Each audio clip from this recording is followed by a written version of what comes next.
hard to capture, extravagant, resurrect the track and it's militant, and I react like a convict and start killing. It's manifesting, the gods work like appliances, dealing in my psyche. Yo, what's going on everybody? It's your boy Naruto Explain here, bringing you guys a major video on the upcoming Boruto manga chapter for anime only fans. This is the time of the month where a lot of the content that we talk about here on the channel is going to be spoiler heavy. However, I am going to be having an anime only video coming later on today, so make sure you keep notifications turned on because tomorrow you do get the anime episode around 3-4 o'clock in the morning depending on where you are in the US, and then you also get the Boruto manga chapter around 9 or 10 o'clock in the morning depending on where you are in the US. So you have the anime episode and you have the manga chapter coming tomorrow, so you don't want to miss the anime review, don't want to miss the important breaking news I have about the anime that's coming up. So with that being said though, if you're still here, I'm assuming you guys are all caught up with the manga and you guys do not care about me talking about spoilers. So this is the first time I've ever said this over here on the channel. Essentially, this man Code is down bad right now. Like, we knew that Eida's ability allowed her to take over the emotions of people and make them fall in love with her, and it was one of those things to where she wasn't sure if people were falling for her because of her ability or if they're actually falling for her because of just her own natural charm. And the thing about Code in this latest leak that we have right now is you're seeing just how dangerous Eida is, because Code, up until this point, I never would have thought that Code was into women, but ever since this man locked eyes on Eida, it's just been all downhill for this man. This man really need to touch some grass right now. He act like some of them dudes that subscribing to OnlyFans during quarantine and stayed subscribed to OnlyFans after quarantine ended. Like, this man really need to get some action right now. And I gotta say one more thing on this. The scan I'm about to show you guys just shows you how deadly and how manipulative the character Eida actually is, because this is a woman that knows that she's sexy, knows that she has that pull over men, and she has no problems actually using it. And I think that when she refers to her knights, I think that those are people that are interchanged. I know her brother is obviously somebody that's not going to be sexually attracted to her, but I do think anybody else that she calls her knight, I think that there have been people before Code and there will be people after Code that she refers to as her knight. When you see this scan right here, this man think he's slick, right? This man is leaned up against the bar as Eida is leaning over the bar.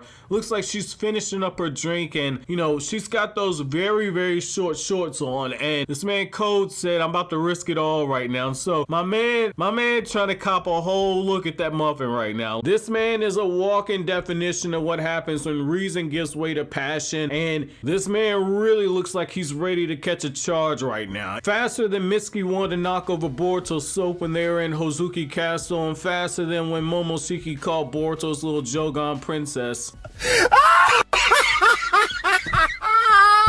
I like my man looking at it. He looking at the side eye and everything, but he also ain't being discreet about it either. This man is a whole simp right now. Like, it just has to be said, man. And the saddest thing about all this is that this man knows that he's getting played. He knows that Eida only really wants Kawaki, and that essentially this man is in the friend zone. Like, he ain't even on the roster right now. Like, a lot of women are like a lot of dudes where you got a roster, you got somebody from the opposite sex you could call up. Essentially, this man's in the friend zone. He ain't getting no play. And Daemon's even saying it. He's saying like, yeah, you're the latest one of my big sister's men, aren't you? This was said in earlier chapters, but her little brother is basically letting Code know, like, dude, like, don't get attached. You are replaceable. And you can really tell that Kishimoto's having some fun writing the character Eida. And I've actually got to reach out to a couple people I know that know Japanese history and mythology better than I do, but Eida's really reminding me of somebody from Japanese mythology. I cannot put my actual finger on it, but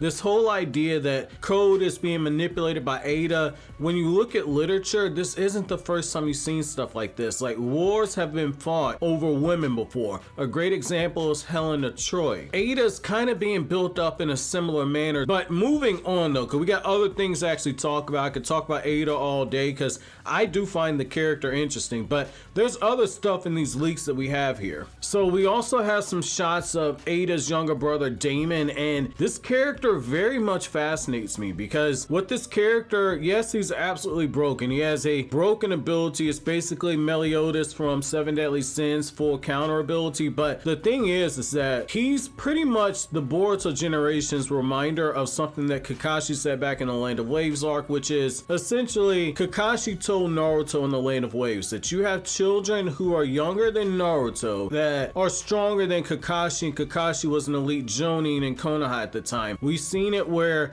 a 13-year-old Itachi is one-shotting Orochimaru, one of the legendary Sannin. 13-year-old Itachi essentially one-shot a 4th Hokage candidate. Itachi at the age of 7 was stronger than some of the Jonin in Konoha. So we've seen how essentially they kind of showed you over time that we've had other children that have been a lot significantly stronger than people decades older than them. But when you get to this Boruto era and you start talking about science, what you're seeing is that Amato with just normal people has essentially taken them and beefed them up to a level to where it's absolutely absurd how strong they've gotten. But when you get to Eida and Daemon, I'm really wondering if they didn't already have latent potential inside of them, because there has to be a reason why he actually chose Eida and Daemon. There has to be a reason why not every cyborg that Amato had possessed the potential to actually surpass Jigen. I really feel like it's more than just Jigen saying like, yo, you can't make these cyborgs stronger than me. I think that there had to have already been a half decent base there for those characters to begin with. Like you have normal people like say Delta, and they can only go so far with those scientific enhancements, and then you have people that already have latent potential inside of them, people that would have been prodigies if they would have been groomed and taken care of. I really feel like that's something that you could have potentially seen with some of those upper tier cyborgs. It would explain why Kashin Koji, even when Kashin Koji was tinkered with and supposedly made to be nerfed,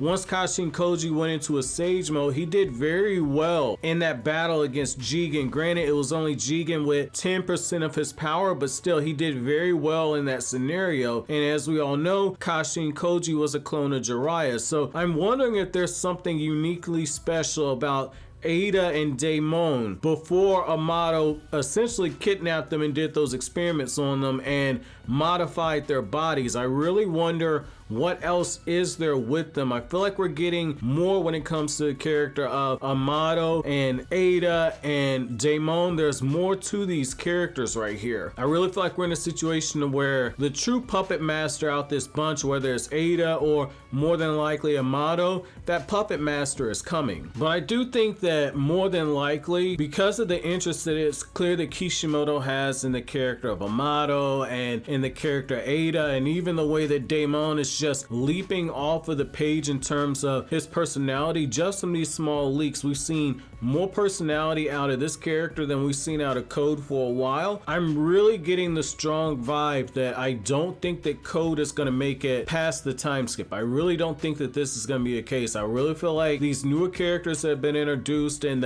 basically the heel to babyface back to the heel turn for Amato, I really feel like those are the areas that Kishimoto's really just kind of doubling down on. I really feel like Code is the expendable character at this point. I think that the way that Kishimoto's kind of setting that up is a potential conflict with Kawaki and actually Code. I think that Code, again, I just get this feeling he's not going to be around for long. It really feels like Kishimoto is clearing the deck of characters that Kodachi created that he's not really invested in, and I think that that's why he's kind of going this route right here. However, I want to know from you guys, do you guys agree with me that it really feels like the deck is being set for certain characters to be moved off? And then do you guys think that Code has long-term villain potential, or do you think that it's a smart move to actually position over towards Eida and having like the Knights of Eida, or positioning towards Amato to where Amato's been essentially fooling Konoha the whole time? Do those characters strike you as more interesting than Code, or are you in love with Simp Daddy Code? Let me know down in the comment section below. But as always, guys, if you like anything I had to say, don't forget to comment, rate, subscribe, and share. Thank you so much for watching all the way to the end. Have an awesome day, guys.